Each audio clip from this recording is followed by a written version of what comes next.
Welcome back to the channel. It's Uncle Roy again. Listen, first thing first, I just want to thank all the new subscribers that have subscribed recently. Just want to let you know, very grateful and very humble for you to come along with me. And everybody who has left me a little tip through PayPal, Venmo, or Cash App, thank you. Let's get started. Money isn't important. God, I used to have such a bad attitude towards money. No wonder I didn't have it. Money's not important.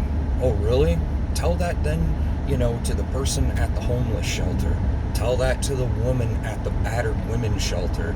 I had the unfortunate displeasure in my previous law enforcement career to take a woman there, and she's got a couple teeth knocked out, she's got 3 kids, she doesn't have anywhere to go, doesn't have a car, and the husband's locked up in jail, and she looks at me and says, what do I do from here? I mean, you literally tell her, well, money's not important, just be happy with what you got. I mean, could you imagine saying something like that to somebody in that position? It broke my heart. All I want to do is just help that person. This whole notion, man, again, I have to reiterate this, 2 years to change my mind about money. 2 years. It took just to be able to accept it, know what to do with it, and then how it works. I had to fire myself from finances. I had to retrain myself and then rehire myself. I can't stress this enough. Until you get this, the attitude change and these bad sayings out of your mind, money's the root of all evil. If you were a religious person, it would be the love of money would be the root of all evil. But again, if money's the root of all evil and you've heard that growing up, then why do churches keep asking for it? I mean, somebody had mentioned that to me one time, man, and it just blew my mind, and I hope it just had that same effect on you as it did me. This whole, money won't make you happy part. I could say, oh, you're shopping at the wrong store, but you know what? It doesn't make you happy. It doesn't make you sad. But I'll tell you what, it can help out your friends, family members, neighbors, and churches. So I had to, again, get away from just making sense of my situation about being broke, because, man, I was that guy. Nobody likes that guy, too. Just got to worry about yourself, can't save the world. I'll try to save the world one at a time every single day that I can.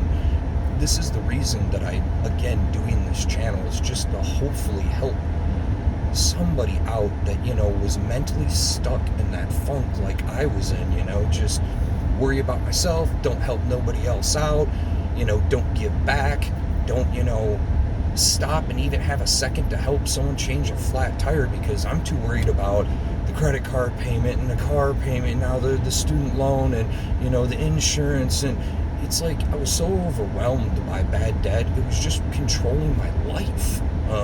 You can go through all the sayings one by one and just figure out in the end that really it was just me being selfish, that's all. Money won't make me happy, well, it'll make someone else happy. Money's not important. People who are saying that usually are the ones calling you and asking you for it. It is important that you have to be able to help people. It pays the rent, it pays the mortgage, it pays for funeral expenses, that just breaks my heart when somebody gets into a spot where they have, funeral expenses unexpectedly come up. Unfortunately, again, bad things happen to good people, and it could be an accident, maybe a motorcycle, a car accident. Some of these things have been happening to people around me in my life, and it really hurts. And then the worst part is the people that get the money, you can, I know trigonometry, but they don't know how a credit card works, like how to truly utilize one. I know I've just got to go out and spend on it, make a bunch of weird, frivolous purchases, and then, I think my credit will get good. And that's just not the case. When you get yourself buried in debt with no plan to pay it off, you get into that, 18 to 20% interest rate, you have no chance of paying it off, you're on the 30-year minimum monthly payment plan. Bad move, man, and I know because I've been there, I've done it. So we're going to do a little video about that here coming up too, how to get you out of credit card debt in a good way. This isn't a bad thing. This has just got to be an educational tool that's working with you, as we go on this little journey together. And I just want to keep everybody in loop, everybody informed, and give you all the mistakes that I made so that you don't have to make the same ones. So this is Uncle Roy looking out for you again. If you've enjoyed this content, please click the subscribe, hit the little notification bell, fist bump the like button for me as usual, and until next time, let me know what's going on in your world. Sheesh.